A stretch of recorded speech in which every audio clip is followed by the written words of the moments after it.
I love and consume a lot of his content. And a while back, that was one of the things that he mentioned. He's like, I got here because only the paranoid survive. And I remember hearing that probably a little over a year ago. And I got burned in 22 when the rate shift happened. I lost $100,000 that year on 2 houses in downtown Winter Garden. I was sharing that story at our event. I thought I had 2 home runs.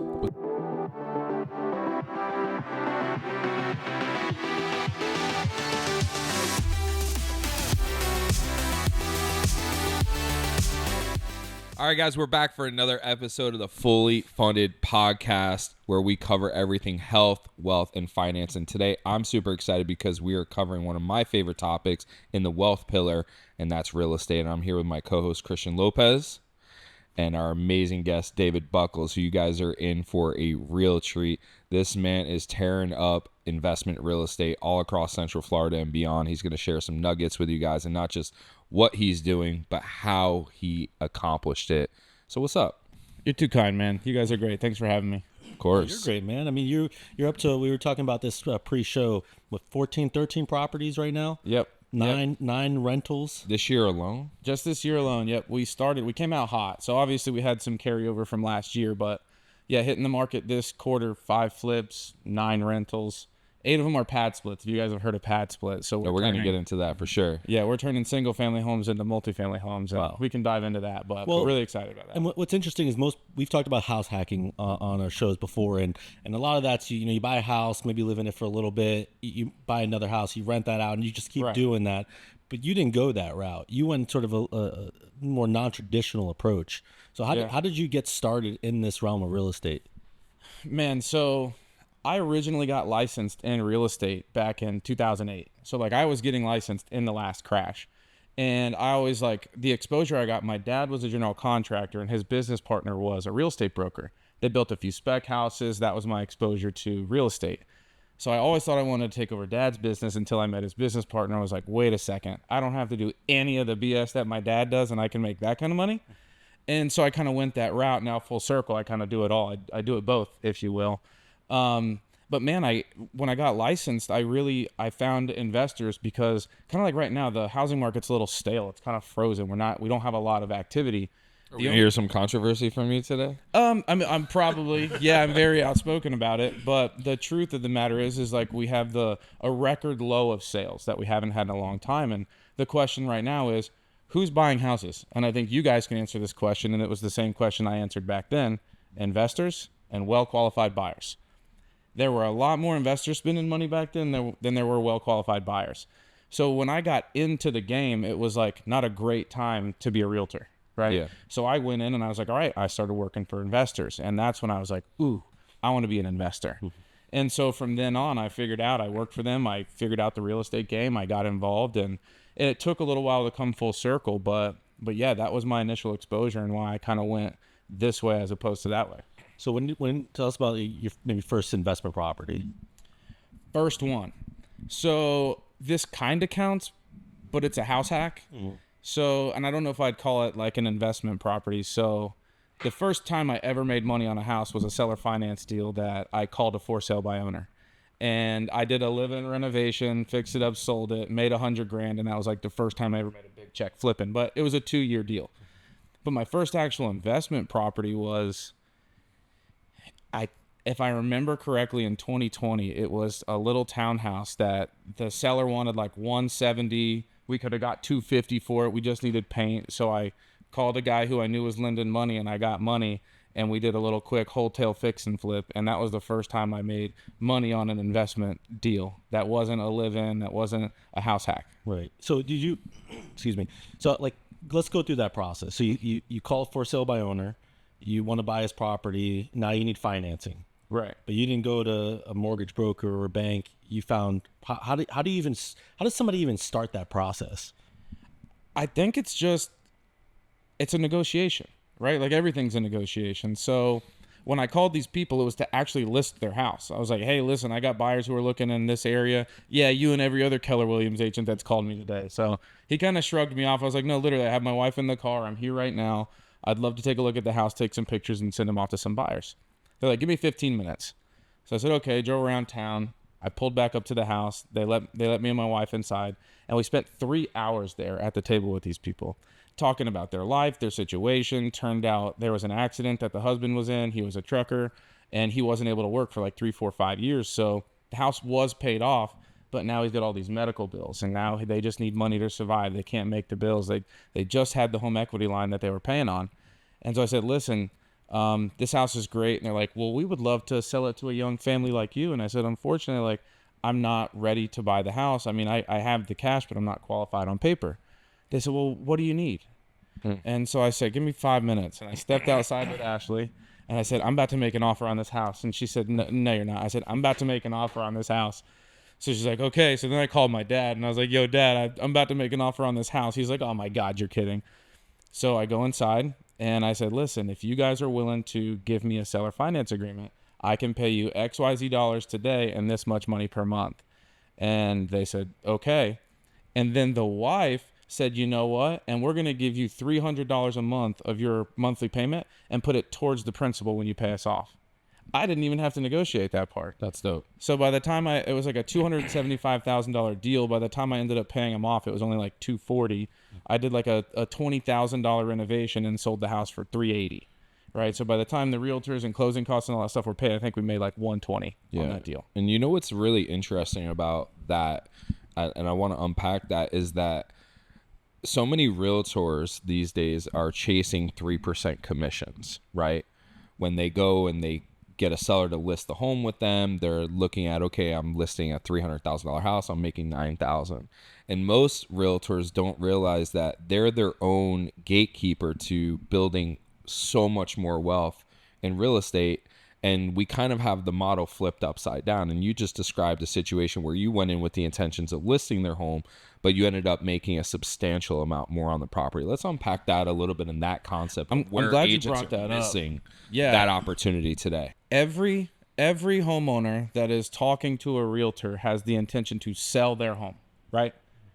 They don't want to list their home. That's just a part of the process. They want to sell their home. So when you come to the table knowing that this person has every intention to sell their home, what makes you sell today? And that's just the simple question that you have to unpack. And like you said, a lot of realtors, they stand in their own way because they're like, no, I list houses and then I represent buyers and I write offers. I don't do anything else. Yeah. And those realtors who don't do anything else are the ones who are looking for jobs right now because this market has gotten like pretty difficult. It's the realtors who can get, I hate to use the word creative, but it's the realtors who can step outside the box just a tad bit and understand that we're in a market that needs creativity. Like, we need sellers to say, you know what, like, I'm going to downsize and I can afford to downsize if this rent is covered, if this is covered, because they can't, for whatever reason, stay in these houses any longer. Well, but if the realtors could just understand that the real estate as a whole is more than the traditional, let me list your house or let me represent you to buy it. Like, they're trusted more than people like me in the industry. Yeah. Investors have the used car salesman stigma, if you will, in the industry because realtors' commissions they're salespeople. They need to protect that commission. I was gonna say that's probably why they're all kind of going crazy with the whole NAR thing. It's my commission's going away, my commission's going away, my commission's going away. Not ever really trying to fully understand just how it all works. Well, it's more than that, right? Because I think a lot of realtors and salespeople, mortgage professionals, everybody in the industry kind of gets in and initially, how many people do you know got into real estate because they truly love it versus the people that are getting in because they think it's a quick buck? And when you're out there, you know, trying to get that listing, you're like, okay, I'm gonna get 3%. I'm gonna close in 30 or 45 days. Like, I need that paycheck. I need that paycheck. You know, in fact, the flip that Christian and I are working on right now in Mount Dora is unique because the realtor who brought that transaction to us and we're doing a JV with is actually using his real estate team to get leads. And what he's telling these agents, and he's doing it with his best ones that are not hard up for cash, he says, hey, instead of listing this property and just making a pop now, give it to me. I'm a rental it, and then I'll give you 6% on the back end for you just waiting 3, 4, 5, 6 months to do it. And there's because he knows how much of a margin's there, and they're able to make that much more money off of it. So if you can delay your gratification and have a little bit of patience, you can actually make way more off of that initial transaction. 100%. Like, you can write your own check, and I've told realtors that, you know, a number of times. You're trusted more than I am in the industry because I'm an investor. People think I want to steal houses from old ladies. That's not what we do, but that's the stigma. But there is that stigma because, you know, we can go back to kind of like we're talking about non-traditional real estate and investors right now, like you started in the wholesale space. You know, you had a company, I mean, you still do today, but a prior reiteration of your company where you had really like a marketing company, if I remember. You're generating leads. So take us through, for people who are watching this thinking about getting in the investor space. Like, I feel like most investors want to get into wholesaling, but it's so much more than that. They start at wholesaling. What does that progression look like? So what you hear a lot of is like, hey, wholesale so you can get the quick cash. Then you move to flips because once you have the cash, you can flip a house. And then from there, you move to landlord. You hold property. That's the traditional like internet route, I would call it. I'd call that the internet route. But after I did that, so in 2020, I had some partners and we did 86 deals that year. We did probably 40 traditional, 30 wholesales, and then like 10 different flips or wholesales, or it was a very robust, diverse pipeline of types of deals that we did. From then, I've wholesaled more. I've done creative. I've done seller finance, subject to novations, single family development, you name it. I've literally done almost everything you can do on the single family space. And from this, what I tell everybody now is, I think wholesaling should be like, you should wholesale properties only after you know how to properly evaluate a purchase, successfully complete a rehab because you know how long it takes, you know how much money it's going to cost. After you can successfully say, hey, listen, I know that this is how long it's going to take and this is how much it's going to cost, so this is a good deal for you, that makes you a great wholesaler. So last year when we were running our TV commercials and we had an abundance of leads, I would get an inspection on every property that we went to, because my intention was to buy it first. Depending on where the pipeline, the private money, wherever we were at, I was either buying it, and if I couldn't buy it at the time, we would wholesale it. But I would wholesale it with the inspection report. I would wholesale it with every picture that we took. I would give this new buyer everything and say, hey, listen, this is the numbers. This is a deal I would do. The only reason I can't do it is because I have 10 others. And so I only had 4 or 5 buyers, and it was the same 4 or 5 people that were buying those deals. I wasn't begging everybody on a mailing list to hopefully submit an offer to me. You know what I mean? So let's go back to the stealing grandma's money. Right. That's what you said.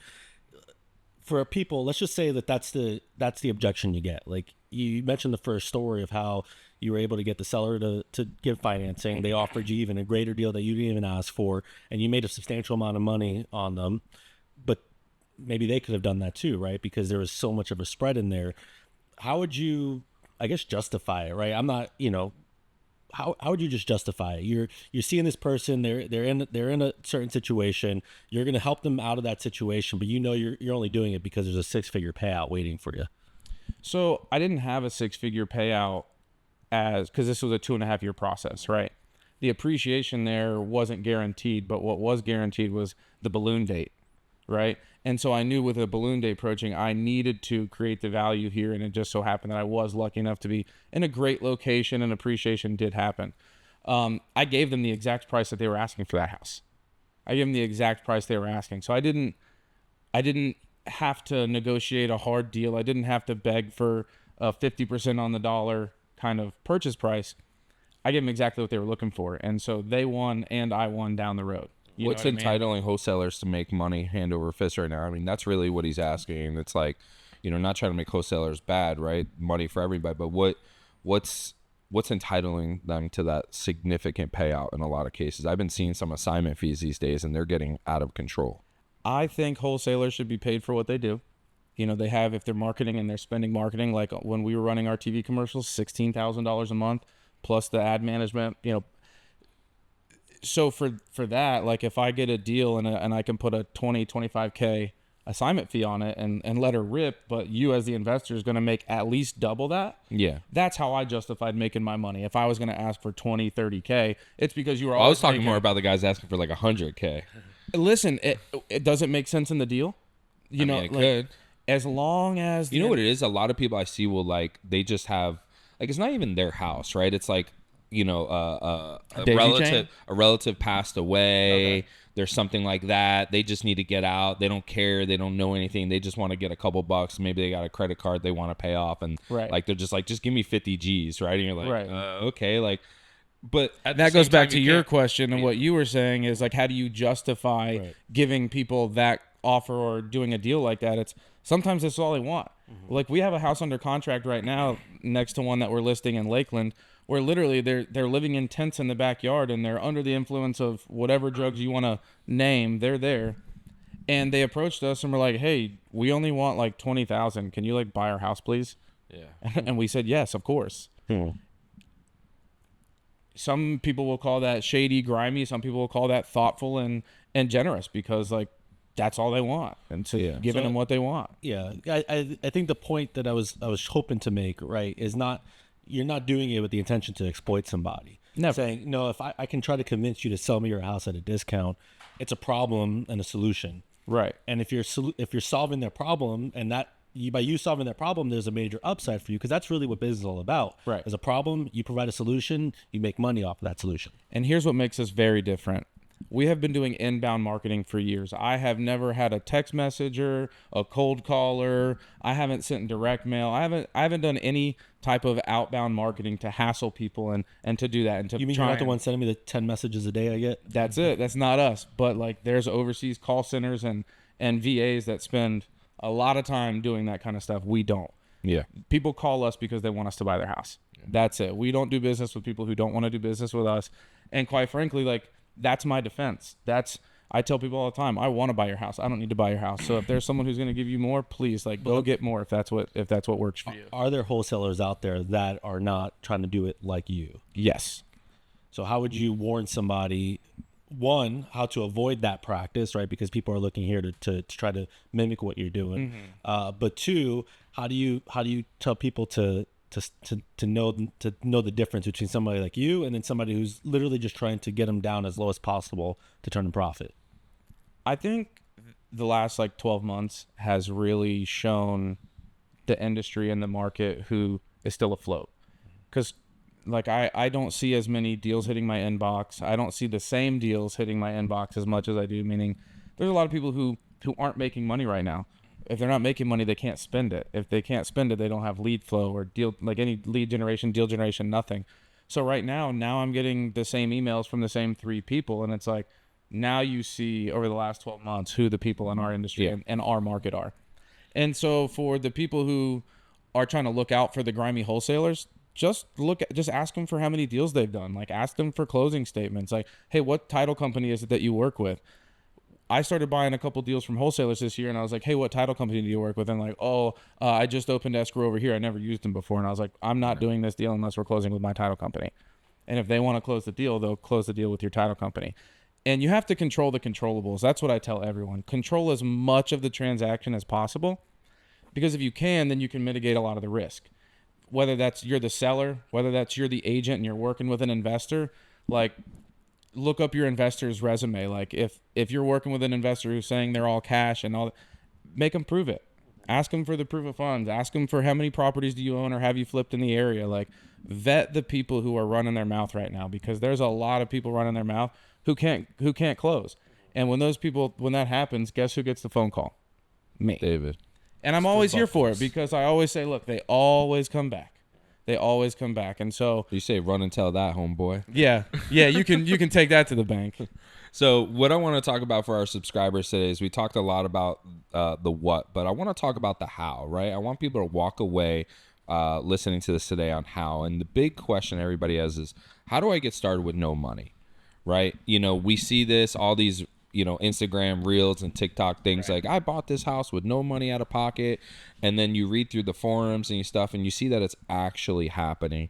So let's give some practical advice on how somebody who's interested in getting in the investment space, outside of just buying an investment property, putting 20% down and renting, like how can somebody accumulate some wealth in a relatively short period of time in this game? Yeah, no, it's not a get rich quick scheme. It's not a get rich quick scheme, and that's exactly what we do, because I get rich quick schemes. No, I use other people's money to build. All right, so let's talk about that. Give us an idea, like somebody, if they're taking notes, like how do I get my first deal done with other people's money? Sure. So there are a couple different ways, honestly, man. And I got a phone call yesterday morning, actually, from a friend who was like, "Yo, I was talking to my parents. They're finally convinced. They're gonna give me some money. What's next?" And I'm like, "Fantastic." But it's not enough money to do a whole deal, right? It's not 200-300 grand. It's about 100. I said, all right, great. Well, he came to the first event that I did this year, and he's like, yo, I need you to hook me up with your money guy then. So I haven't hooked him up yet because he's calling me back to let me know if the parents are 100% serious. But it's really simple. So you find someone who has the money. You agree to pay them back a set rate of return, just like I tell everyone this. It's like it's going to the bank of Christian instead of going to the bank of Chase. And so now you negotiate those loan terms with this person, and now you can bring that money to the table to do a deal. And how much money do you realistically need to get started? Because you don't need $100,000. Not borrow, just cash money. Yeah, I mean, I'd say depending on the deal and the level of renovation that you have to do to get the value that you're trying to get or to get the refi that you need, 40 grand. I would say it's about accurate. 40, 50 to be We're like doing safe. like one deal at 200 and one at 300 right now, and I think the $200,000 deal needs 40, the $300,000 deal needs 50 because you need a little seed money. Right. For Yeah, I mean, it's super achievable. And like I have investors who reach out all the time. They're like, David, I got 20, 30 grand. Can I like give you money? And I'd love to take your 20, 30 grand, but I can't do anything with it. All right, so I got 40 grand in cash. Mm-hmm. I can't buy a house with 40 grand. I need 20% down to buy a $300,000 house, right? So like now what? Investment? We're talking about investment, right? Yeah. Yeah, we want to be like David Buckles. Yeah, dude. So you take that money, you take that 40, 50 grand, and then you find guys like Christian and Zach that can get you into a product for your fix and flip, or if it's a buy and hold. So you go buy this house. It's a $200,000 house that needs 30 grand. They can help you do the math, but by the time you put 10% down and have your renovation financed, yeah, you literally need 40 grand or so to get in and out of that deal, cover yourself with closing costs. And if it's a flip, hopefully you're done in 90 days. Like if it's taking you longer than 90 days to do a cosmetic flip, hire new contractors, number one. But then it's also because they're going to affect your timeline. The longer you sit on the market, when you ran comps 90 days ago versus what's the competition. Like there's a lot in this market to bite off when I guess you're evaluating these deals. But 40, 50 grand at a time can get you one house a quarter. If you flip it and you're making 25 grand a flip, like that's 100 grand a year from $40,000. Yeah. So go ahead. So you're in the house, right? Mm-hmm. Zach and I, we figured out here's your product. You've closed. You're in there. You mentioned, find a new contractor. I've heard a statement it's over and over again is, the question is, do you know any good contractors in Florida? And usually the answer is just no. And that's kind of universal for the country. So how do you control that part? We got Gabby over there doing her own renovations because she doesn't trust anybody. Yeah, you should see what she's done. I mean, you should actually hire Gabby. That's the key GC. She's shaking her head, yes. Yeah. But if you guys are serious, you're going to need to hire Gabby's replacement. So tell us about the contractor. Like, how do you vet that? How do you go about that? What do you do yourself versus let somebody else do starting off? So referrals. Like if you don't have a friend that hasn't personally worked with them and has a raving review, then you have nothing to go on. I don't care what kind of pictures they show you in their phone. I don't care what they try and show you to convince you that they're good. Because I tell you, I've hired every single one of those people and been screwed by every single one. They don't show up. Oh yeah. Time. Oh, they show up, do half the job, leave and never come back. Hey boss, I need a little bit of money. It's Friday. Everyone wants to get paid on Friday. Oh my God, everyone wants to get paid on Friday. So like, unless you have a payment schedule with your subcontractors, I guarantee you they're gonna call on Friday looking for money. But anyways, if you don't have a personal referral, don't use them. Because anyone asks me, hey David, you got a guy? I say I do. They say, can I have his number? Absolutely not. I like rarely share my contacts because it's taken me years to build the team that I have, and I'm not gonna let someone who I don't know what they're doing jeopardize my relationship. So it goes both ways of referrals. Correct. So like we're JVing with a few people on some What's a JV? Joint venture. So we've JV'd with some people, and we're actually consulting some people through their first flips, and they have no people. They have no contractors. They have no relationships. They may have a few, but what we've done with them is like we've used our team, and they've hired our team to go in there. And so we've helped them mitigate their risk from hiring bunk contractors because they're hiring us with our team to help them through it. And so we're helping a lot of people mitigate their risk on their first flip or two by working with us. And so they understand the process. And because everyone's biggest fear is the unknown. Everyone just wants a hand-holding for their first deal. Yeah. And that's what I've learned is like everyone just needs to feel comfortable and confident. And you don't get that from the gurus reels online. You don't No, get you got to that do your from, first deal. Yeah, you just got to do it. You mean I can't learn how to do fix and flip on a 30-second reel on Instagram? I mean, I do you a can. great job. Have you not seen my Instagram? Right? I mean, there's some Zach great gives the full TikToks 60 too. seconds, so we get more out of Zach. Hey, listen, just point here and point there on your TikTok, and then listen, you should be good to go. Yeah, just put some words on the screen. And doesn't AI put the pictures? But Hey, it's true, or just right? watch HGTV, Oh yeah, I fix heard or that's whatever, super accurate, yeah. So contractors, just like employees. Yeah, hire fast, fire fast. Because, listen, when you're borrowing money, every day is $1, right? Time is money. So the faster you can get the job done, the more money stays in your pocket. And if a contractor's holding that up, get rid of them and get it going again quicker. You're talking a lot about really relationships and finding relationships, and I think that's the key to scale, right? You talked about taking down almost a dozen properties this year, and doing with little to no money out of pocket. Like, how real is this? Like, how much to take down 12 properties, practicing what you preach? I mean, how much cash do you have into, these 12 properties accumulate to how much in volume approximately? Or worth, property value? Yeah, I think it's like 2.7, Okay, 2.7 million. 2.7 million. But how much of your own cash do you think you have into these transactions? So probably like $100,000. And what is that money for typically? So I have two seller finance deals. So I put like 25 grand down on one.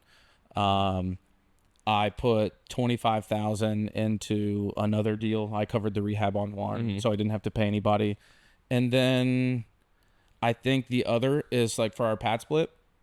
Gosh, one of our houses in Haines City, we ended up we were supposed to do a quick conversion. I ended up like gutting it and taking all the walls out. So we're like 30 grand over budget there. Yeah. So like my money's there, all the furniture. So like probably 100 grand out of almost 3 million. Do you ever transition to using your own funds, or are you just like, I'm not going to get greedy, I want to keep building, let me use other people's money, even though there's a cost associated to it? Everybody makes money. I always will have money flow because I'm paying investors. I'm not trying to do it myself. Like, what does that look like? I'm going to pay for the money no matter where I get it from. So why don't I just, if it's going to cost me money, why don't I just because even if you're borrowing your own money, well, that's money you're not investing in the market, so it's costing you money to hold it. So either way, you're paying somebody. So yeah, there's a cost associated with it. So I would rather use it as an opportunity to leverage your cash, so that way, because there's always money behind door number one. That's what I tell people. Someone tells you they got 50, I bet you there's 100. If someone tells you they got 200, I bet you there's $500,000. I've seen it happen every single time. And then guess what? You have friends that have that kind of money. They have friends with that kind of money. And that's how it happened for me. That's how it happened. Just one after the other after the other. And then now I wake up and I manage $3 million of other people's money with my projects that are out. And like, I literally have to refi 6 houses and then we're selling 4 of them. So I know a great mortgage broker. Well, between now and July, I need to spend that $3 million again. Like, this all sounds great. So if you're a realtor or a wholesaler, send me a deal. This all really sounds great, David, but like, what's the limitation to somebody that's in your position? So like, you got somebody who's dabbling, like, Christian and I right now, like, we're lending our own money, we're brokering hard money, and we're also doing a couple flips here and there, but by no means are we doing a dozen projects at the same time. So clearly you've taken some steps to get there, but now, like, what is a limitation to your further growth if you're looking for further growth? Reliable crews. So it's not the money anymore. It's not the money. I gave one guy like 6 houses, and he was like barely could keep his head above water to finish like the last 3. So I got another guy who I gave 2 houses while he was catching up, and now he's crushing those 2 houses and he's crushing the last finishes. And so now they're each starting a new project next week. So are you building your own crew at this point? Right on. Yeah, exactly right. Exactly right. So we have been self-managing our own projects since we started. But now I have 2 separate crews that I'm saying, hey, I need you to get a better plumber. Hey, I need you to get an AC guy. Oh, I am an AC guy. Okay, great. So like, I've literally built the team so that way I only have to make 1 phone call. So, but you have 9 rental properties going. Right? Correct. So how and why did you make that transition to say, okay, I'm not going to flip these anymore, I'm going to start holding some? Yeah, that's like not being talked about, is that everybody's trying to wholesale and flip, but you're like pivoting and you're holding properties. So September, October of 23 last year, rates hit what, 8%? I had 6 properties on the market that weren't selling. I was feeling the pressure of the housing market. So I was like, all right, well, the other 5 or 6 that we had in the queue, I said, you know what? Instead of making 30, 40 grand one time, I'm going to make sure each of these houses make 30 or 40 grand forever. And so that's where this whole pad split room for rent model came in. And so back half of last year, when I saw the writing on the wall, what I felt like with the housing market slowing down, prices kind of just stagnating a little bit because there's no enthusiasm in the market. So when there's no enthusiasm in the market anymore, people are just like, oh, that house is like, all right, I guess. But when you're paying $350,000, $400,000 to live on the state streets in St. Cloud, you know, like that's a lot different from 3-4 years ago when I was wholesaling those houses for 150 grand, right? So you look at what's happened, and it's just the affordability is a big deal. And with that being the case, like if they can't afford to buy it, they have to rent it. Yeah. So why am I going to be in the market of trying to sell people houses they can't afford? Why don't I just help people rent houses that they can't afford? And that's what switched for me. So you started just finding long-term renters and get families in there to rent these houses? So there's no money in long-term rentals I say there's no money. You buy it right, you put enough money into the deal, which I don't do. I don't leave a lot of money into the deal. So the interest rate with the monthly market rent doesn't always add up. And so what I did was I started converting these houses from 3.2s into like 5.2s and 6.2, and we're renting it out. What does that mean for those houses later when you go to sell them? That's a great question. I don't renovate them in such a way that would hinder me from just like being able to knock a wall or two down and make it the normal house. Are they again. truly 5 bedrooms permitted, like changing on property appraiser, or are they hacking? So great question, because there are certain partitions, like you can put up a wall, and as long as you don't run any electrical, like you don't need a permit. It's just a partition, right? But don't all these pad splits have to have their own bathrooms? No. The house has to have a bathroom. Yeah, of course. I thought like every bedroom has their own bathroom. No. So it's almost like a dorm style setup. You know, everyone rents their room. You got the shared You have common lockers areas. in the bathrooms? No, they have bedrooms, and they have locks on the bedroom doors. No, but isn't there like lockers in like the bathrooms I've seen before where people can keep like their personal like items? If you've seen that, I haven't seen it. You know, in one of our houses, we have like a big corridor in the middle, which is the toilet room. Then there's 3 vanities with, the medicine cabinet mirrors, and they have their own mirrors. So each room has their own vanity setup. And then there's like on this side, it's the shower room. So, I mean, locker room feels kind of, to me. Talk to us about the shower room. Yeah. First, my big question here though is, so you're just adding more bedrooms, but you're literally just renting out room by room. Yep. And so we put a closet in every room. So a lot of the houses we did, we put real closets in there. And so as long as, to go back to your question about permitting and whatnot, as long as there's a partition that has an ingress and an egress, a doorway from the house to the room, and then an exit from the room to outside of the house. As long as you have that, it's a legal bedroom. Is there a common area in these places? The dining room and the kitchen and the bathroom. Those are the typical common So areas. like the living room is being converted into a bedroom? Correct. I have a house that we converted the living room. It has like a patio attachment to it. We converted the living room into a suite, and I put in a little wet bar on the patio. So now they have their own. You know why I'm asking so many questions? You trying to do a pad split, bro? A duplex? Oh, yeah? Why not? We got two on each side? Yeah. It's a 2-2, right? Yeah, it's going to be 3 on each side.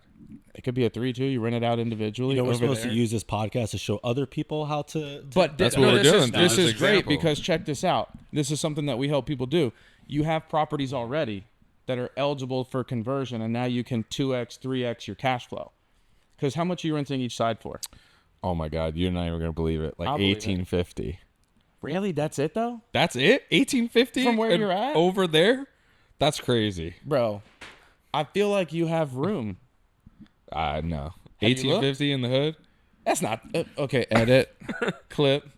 But okay, so I bet you you get rid of the living room. You Yeah. make that a bedroom if there's window and enough space. You need like 80 square feet minimum. To make What's the average rent per room? like 200 a week, so 850. Okay, so 850 8 times to 3 is 1,000 a room. 24.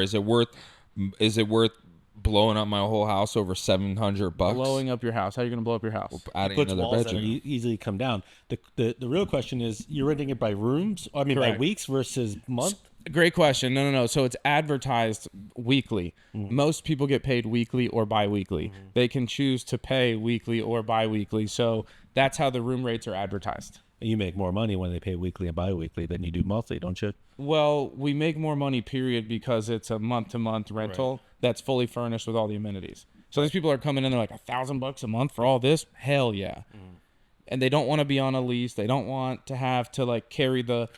We've all had roommates, and like you were probably the leaseholder, right? Trying to collect all the rent and stuff. Yep. Nobody wants to be that guy anymore. Nobody trusts anybody. So Pad Split does everything. Pad Split chases the money, What's verifies your fee? What's the your fee to tenant. Pad Split? 12%. 12%. 12%. The only thing they don't do is manage maintenance requests.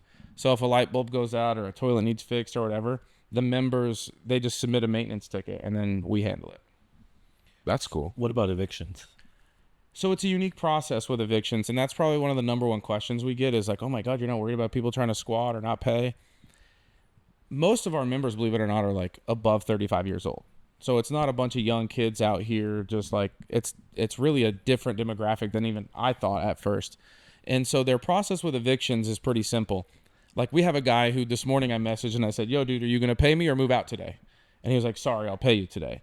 And because he missed last week's payment and then his payment was due on Monday. And you log in and you could just see all these payments and your tenants in all the rooms. Like, right, exactly. Is Pad Split's tech pretty cool? So their back end is pretty good. They're working on an app for hosts, but they have just a good online dashboard right now. But it's very simple to use. Like What's the website? It's padsplit.com. I got to give you guys a link. So any of you guys that want to hook up for PadSplit, just use my link. You get hooked up. Put it in the bottom. We'll get you a link in the comments. But it's helpful for you. I might get a little pat on the back, but it is helpful for you guys. So you went like totally like full send, like on the other side of investing. Like, I'm going to hack this. So how do you stay in front of trends, right? Because in a world where people are just feeding you so much information that is pushed into our brains as mainstream, and what's actually real is so far from mainstream from everything I always see in life. So like, how are you staying in front of these trends and then not only identifying them but willing to like be like, oh, I'll try this new Pad Split thing? Like, are you reading? Where are you reading? Are you talking to people? Like, how do you even making it this far? Have you guys ever heard the saying only the paranoid survive? No. You've never heard that saying? No. Okay. So Patrick Bet David, you know who that guy is? Yes. He's awesome. Well, I love and consume a lot of his content. And a while back, that was one of the things that he mentioned. He's like, I got here because only the paranoid survive. And I remember hearing that probably a little over a year ago. And I got burned in 22 when the rate shift happened. I lost $100,000 that year on 2 houses in downtown Winter Garden. I was sharing that story at our event. I thought I had 2 home runs. Was that one of the ones we were on? No. Valencia? Were you on Valencia? Yep, Valencia. Dude, I lost $100,000 on Valencia and Harbor. And I got burned. And from then on, I was like, dude, I can't lose. I brought the money to the table. My investor, you guys got paid, right? Yeah, we did. Thank you. See, this is what you do. Even if you have to lose money, you always pay your investors back. I lost $50,000 on the deal that they did for me. But I never wanted to lose that kind of money again. Yeah. And so then I spent 23 going, okay, I'm never going to do that again. I bought great deals.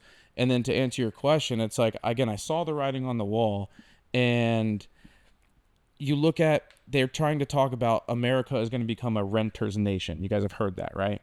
You see the big real estate investment trusts. You see the big BlackRock. Like, I'm sure you guys probably saw the announcement this week that BlackRock is going to buy AIR, a big apartment multifamily. They did a $10 billion cash deal, 25% over market value. Jeez.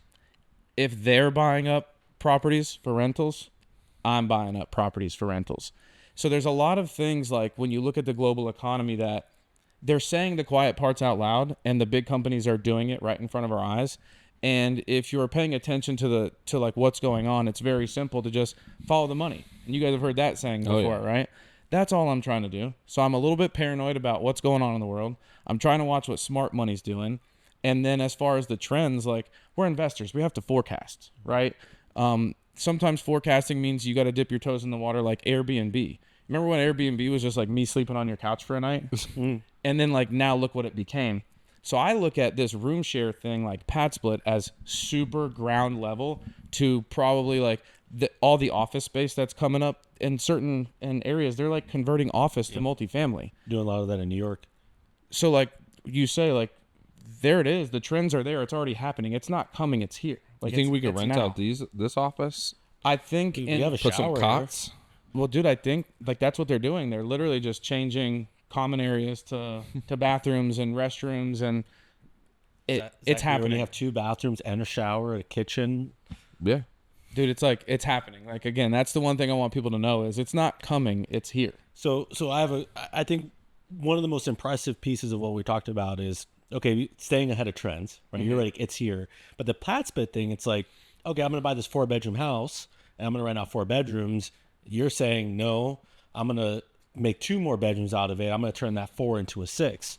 So it's not just about staying up to trends. It's about figuring out how to maximize that to another level. And then that's what separates the great investors versus the ones that are doing good. Right. But that could be doing more.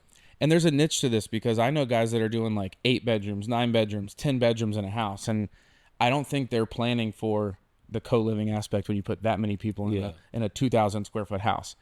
And most municipalities in the state only allow 6 non-related members to be living under one roof. So all it takes is one neighbor complaint to shut your whole thing down. And I've had a neighbor complaint at every house so far. Wow. And literally. So like change isn't always welcome, but again, it's happening. And so for me to mitigate, I'm only putting 5 to 6 people. There's only 3 cars, maybe 4 tops at each house. Like we're not trying to run down the neighborhood. We're trying to keep it You're clean keeping and the affordable. driveways. Oh yeah. Every house is maintained, yards maintained, pressure washed. Like we want people who live there to pay on time and enjoy where they live. I don't want to be a slumlord. I don't want to chase money. You want to protect your property value too, because if you're not taking care of that property, then it's gonna have a trickle effect. Then the neighbors have a leg to stand on, saying I'm bringing down the neighborhood value. Things like that. We'll never have a statistically say that a higher concentration of rentals mean a lower value overall, right? Mm-hmm. So you have to protect that. Correct. David, I'm really impressed with what you're doing, and I think the big difference between you and anybody else is really time and the willingness to jump in. Just 2 years ago, we were doing a couple private money deals. You were on 1 or 2 projects, and then now look at you got over a dozen deals. So, if you were to give the audience any advice in terms of, wanting to get into this investment space, what would that be? If you haven't done your first deal, figure out how to do your first one. Find somebody to partner with. Find someone who's got some money. Just do your first deal. You'll learn everything. You won't learn everything, but you'll learn everything to not be scared to do your second deal. That's for sure. So I would say do your first deal, and if you really want to get involved and you're scared, find someone to partner with who can take and share some of that risk with you. Don't be afraid to ask. Every answer is no if you don't ask, right? Right. And so one thing that I was always good at was I was always very resourceful. And I think there's a gentleman who I did 2 JV deals with last year, and all he did was DM me and say, hey, dude, can we do a deal together? And I was like, sure, bro. But nobody asks me that question that directly, and so they don't get that same opportunity. And so what you find is all people like us, that we want to help people. We want to see people do these things, and all you got to do is do it. So do your first deal, find someone to partner with, call guys like this. They can help you get most of the money. Yeah. And if you want more ideas of terms and how the financing looks, there's a lot more products available out there. There's fix and flips. There's private money. We have one of the greatest mortgage originators right there at the end of that couch. So what's up? Presence of greatness. Zach _ the mortgage broker on Instagram. Reach out. You don't know if you don't ask, right? That's something Zach taught me years ago. And I always have to remind myself in every aspect of life, just ask the question, because like you said, if you don't ask, the answer is always no. All right, so reach out. We appreciate you guys checking in for another episode of Fully Funded, and we'll close it out. Thanks for having me, guys. See you guys next time.